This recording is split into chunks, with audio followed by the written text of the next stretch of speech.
Welcome to the first ever Wednesday evening weirding session. I'm your host, C. Savory, creator of Fractal Praxis. What am I inviting you into? What am I inviting you into with these weirding sessions, these newsletters, with whatever Fractal Praxis is in general?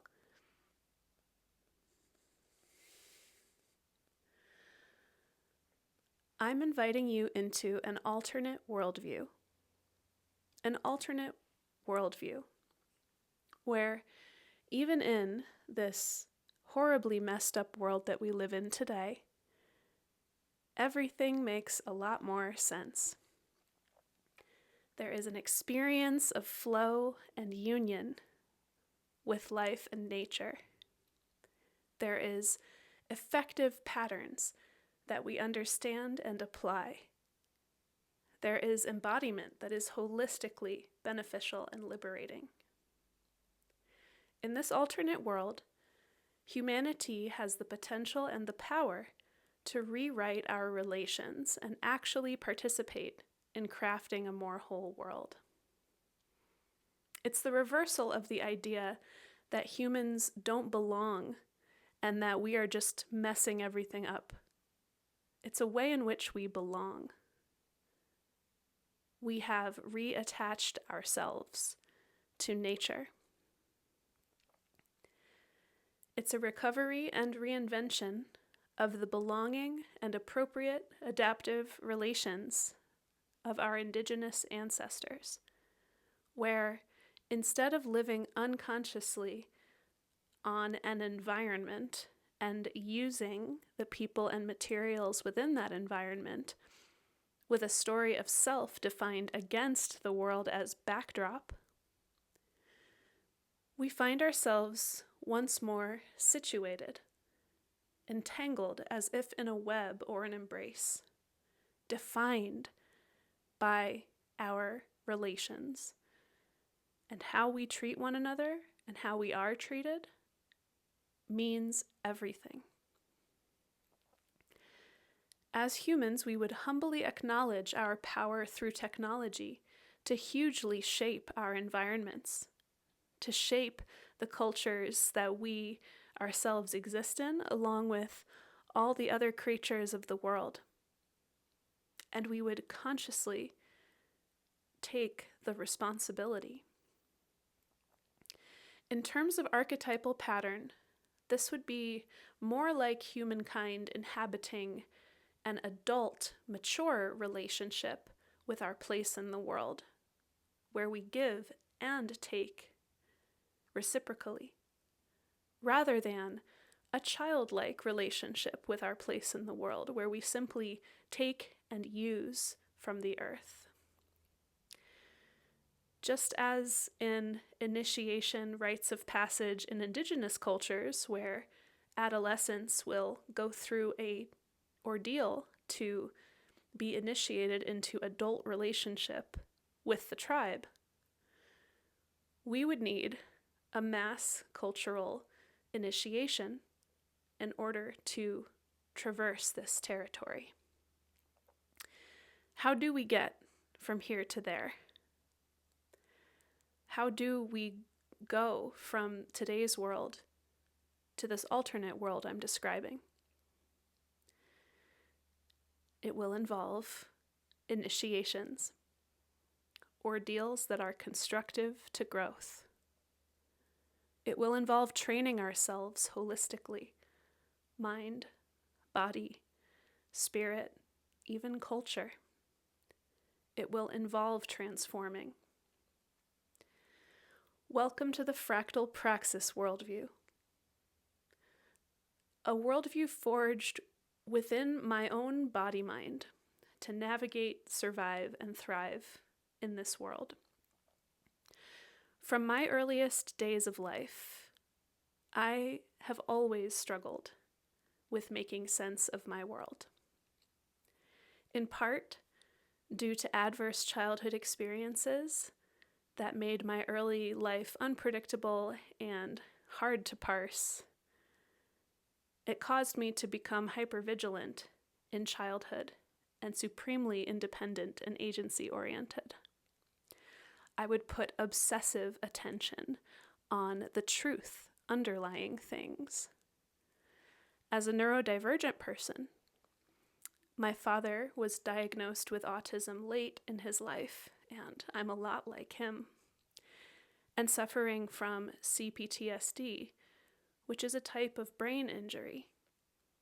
It seems it's always been harder for me than for most to make sense of the world. However, the curse is also the gift. As they say, the wound is where the light shines through. My unrelenting lifelong labor trying to figure out just what is going on here extended beyond the scope of my survival circumstances and moved into a profound inquiry, a contemplative relationship with spirit and all life, and an expanded, direct relationship with reality. Of course, it cost me to get here.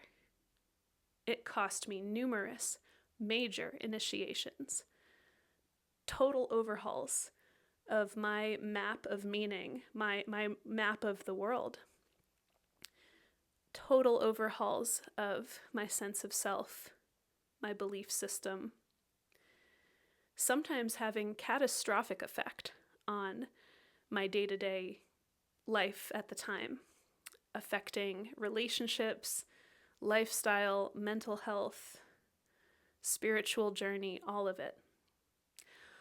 Over time, though, I learned to trust even these massive transformations as part of the mechanics of major learning processes. And as we'll get into, learning and adaptation is what it's all about. The resulting philosophy, called Fractal Praxis, is heavily informed by systems thinking, indigenous worldviews, consciousness studies, Buddhist and Eastern thought, mysticism, living systems and ecological studies, and also what's sometimes called regenerative social design or social permaculture. And this philosophy has been validated through lived application, consciously, for 15 to 20 years. If a worldview is an internal map, the external parallel to a worldview might be a framework. So as I work to get this worldview out of me and into the world, Fractal Praxis will emerge as a diversified framework containing novel ideas and methodologies, but also new synthesis and combinations of many patterns and cultural techniques that have been around for countless generations from all over the world. I have a lot to share, having kept this work largely to myself for 15 years. But I, and this worldview, and this framework, by design, are open to feedback and welcome evolution. Since I was a child and a teenage activist, I've been asking myself, how can I make the world a better place? Do we be here well? How do we make lasting positive impact from our existence? I've never stopped asking that question, but my analysis has undergone significant evolution. Ultimately, the purpose of Fractal Praxis is enabling us to become more adaptive and more beneficial in general and specifically to the relationships we hold outside of us and inside of us, to the living systems that encompass us. That work, the work and the discipline of learning, adapting, and becoming more beneficial to your relations is fractal. It takes place at very personal and even spiritual levels. And it also occurs across interpersonal and collective levels. So that's what I'm inviting you into. Definitively, an alternative worldview that radically diverges from mainstream mappings of meanings, that is, mainstream narratives and myths about what's true, it's going to seem weird. It's going to generate a little healthy friction.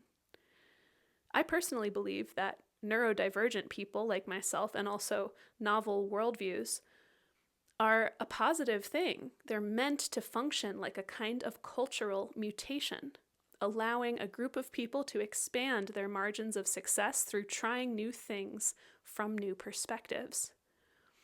Sure, fractal praxis is extremely fringe today, but when the conditions for society shift, perhaps dramatically, those mutations could suddenly become quite relevant and salient. They could represent new survival pathways. So in these end-of-world times, something we will get into in future episodes, it's a good time, perhaps, in general, to seek out the weird, to develop yourself into a person resilient enough to encounter startling new ideas, but to not be swayed by them automatically. Instead, to sift them, to let what is more true compel you, and let what is less true slip away. Anyway, I've titled these weekly sessions Weirding Sessions. I highly recommend looking up the etymology of the word weird for a deeper understanding and appreciation of the ancient meanings of this word. Essentially, to weird something is to bend it toward something different, something odd or outside the frame, something beyond the normal. So I'm sharing an alternate worldview with you, meant to weird your own. Who's to say exactly how these ideas will word or speak to your own experience? However these ideas interact with you, the interaction is what I'm aiming for. Now, a worldview is a map of the world. We all have it, but all of ours are different. If you take a moment to think about it, we really can't ever interact with the world. We can only interact with and through our maps of the world. Worldviews is the term for individual, body-mind maps of meaning. Culture is the term for collectively shared maps of meaning that are communicated through language and through art forms and whatnot. Both of these terms actually can be unified under the term cognitive structure, which is the term used in Jeremy Lent's book, The Patterning Instinct, which extensively addresses the subject of cognitive structures and their evolution. Whatever term you prefer, worldviews are natural phenomena. They exist to enable people to navigate their environment and make meaning out of their experiences, which enables survival and thriving. Worldviews are constructed over time from the experiential data combined with the meanings that we've mapped onto things. And, critically, worldviews are subject to evolution. Indeed, our powers of innovation as humanity come largely from those of us with agility, the agility to keep our mind maps updated, especially in rapidly changing situations. The world of our fellow living beings, is crying out desperately for us to heal our map of the world, to heal our relationship with the world, to recover and reclaim ways of being in right relationship so that all of us can thrive.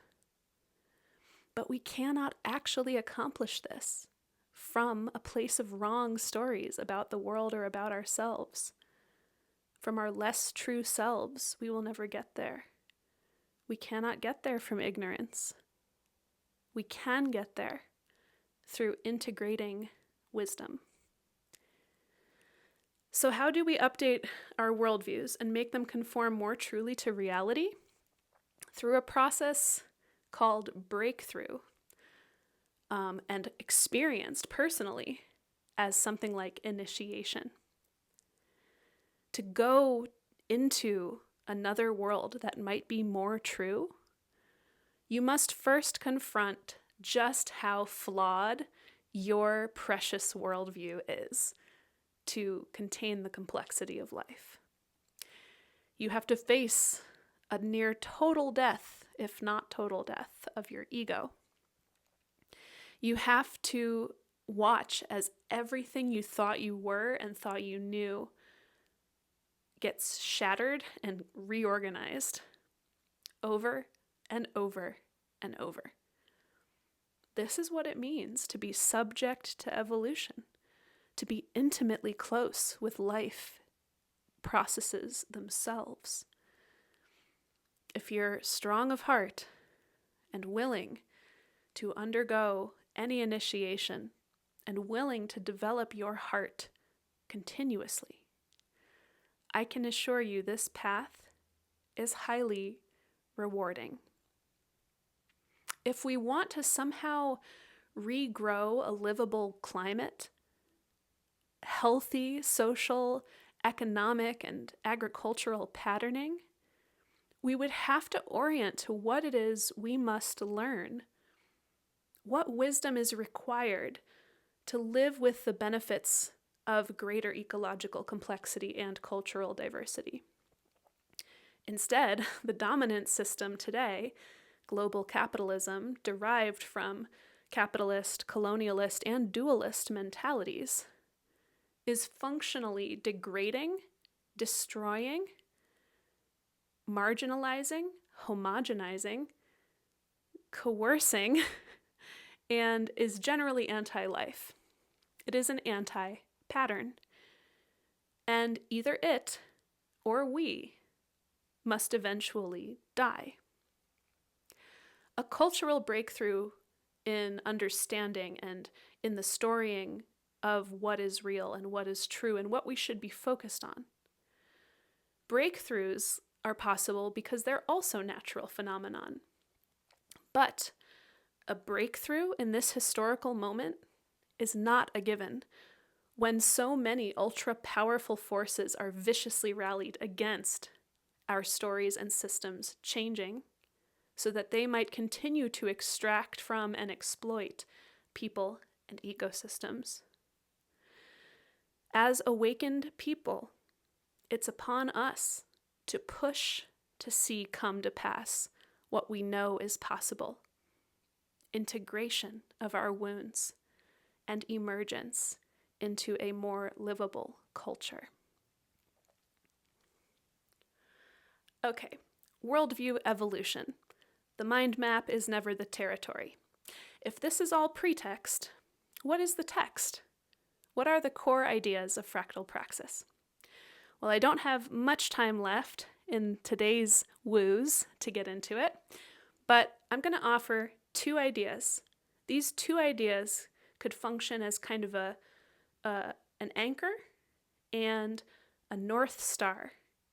We're going to get very granular and we're going to go very expansive. First, the core premise around which all other ideas orbit in fractal praxis. Second, a grand vision of what could possibly happen in the future if the fractal praxis worldview or something like it were to magically spread across the world and in all of society were to be reorganized by some of its premises. First, I will share the anchoring premise. The truth at the floor of existence is we are all living beings. There must be something about life itself, or living itself as a shared experience, as a pattern language or something that could unite us in a common framework or praxis, even across our immense diversity of perspectives, of worldviews, of cultures. Is there something that could unite us, intrinsic to life? It is the product of my intellectual and spiritual labor for many years. Here is my distillation. I believe there is, in fact, a pattern that unifies all forms of life throughout all the universe, no matter the diverse forms that it takes. Definitively, life has this identity, this pattern, as its core identity. So this pattern is learning for the sake of adaptation, learning which brings about greater complexity.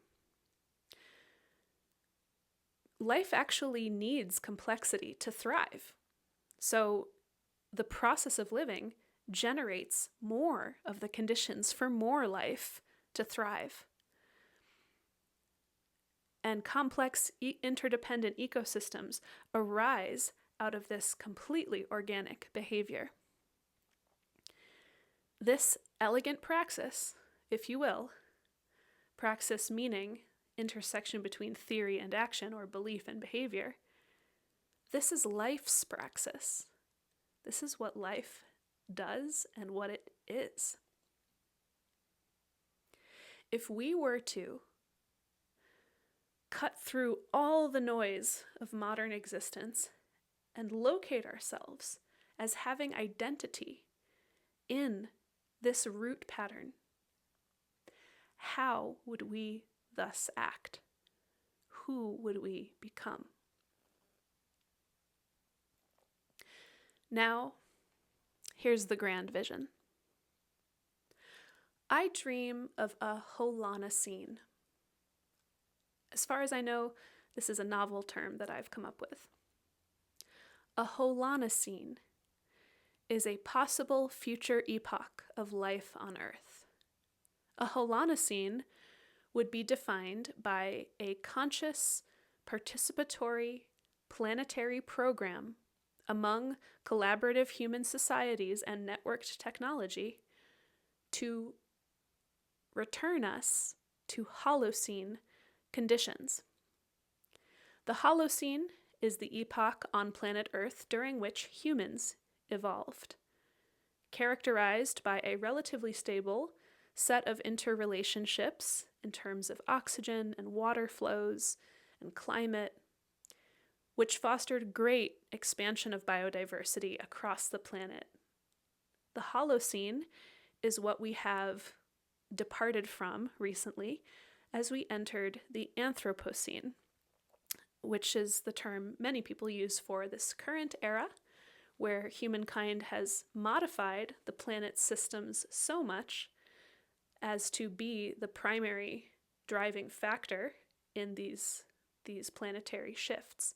And yet, the world has taken the shape of humans, or of modern human technological systems, but not in an integrated way, in a way that is in fact holistically destructive. So that's where we're at today. And I think we would move from the Anthropocene today into a Holonocene.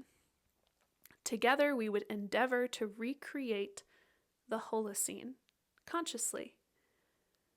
From the fruit of our consciousness, that we actually have the means and the praxis to preserve diversity and improve the flourishing of as many species and peoples and ideas as possible. This would be a life-loving, diversity-loving culture. So we set about doing it.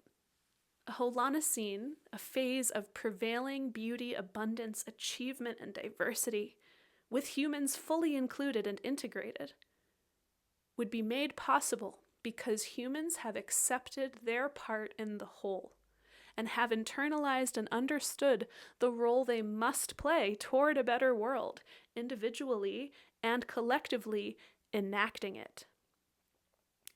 Only through attaining a genuine understanding could humankind authentically move from this place and collaborate and cooperate on a project of such magnitude. When we do, we will have planetary culture for repair, remedy, remediation, reconciliation at every scale. The culture would foster new patterns of behavior, new interactions that would bring about a planetary Holocene. Why the term Holonocene? A holon, Holon, is defined as like a nested whole. In this case, humankind. Humanity is a whole, but it also recognizes itself as nested within the whole of life on Earth. And from this consciousness, understands that it must apply its complex intelligence to contribute actively to the conditions for life in general, including us, to thrive. A holon, a Holonocene. Welcome to your weirding. This is already well underway and it has only just begun. In closing, I invite you to notice, how is my worldview expressed here interacting with yours in this moment? Perhaps it's meshing beautifully with your own view of things. Or maybe it's creating a sense of dissonance, clash, discomfort. My worldview may disrupt or challenge yours. It may stir up suppressed truths in you. I simply request that if you're able, please allow this process of interaction and any subsequent evolution to happen. One of the principled practices within Fractal Praxis is to stick with the truth. Stay longer, linger with what feels more true, even if it's supremely uncomfortable. Everything is impermanent, so remember, your thoughts and feelings will change. Tolerate your discomfort and stay with what's more true. Everything in life, including you, is perhaps best understood as a process, specifically a learning process, after all. What is inherited in this moment, when interrogated, is subject to wild transformation. When we stick with what's true in a devotional, committed way, when we accept the consequences but stay the course of sticking close to what's true, this will stimulate the shedding of less true selves, of false programming that we may largely be unconscious of, but that prevents us from deeper, more authentic, and more effective engagements with our world. Thank you for dipping your toe into my alternate worldview. Thank you for witnessing me in my living work. Thank you for walking the path of sense-making, meaning-making, and relationship with me. Now is the time in the ritual when we pass the proverbial basket. If you'd like to support these sessions and Fractal Praxis, please make a donation using the link in the description below, or consider becoming a Fractal Praxis member. Finally, and with much gratitude, I wish you farewell till next week. Merry meet and merry part, and merry meet again.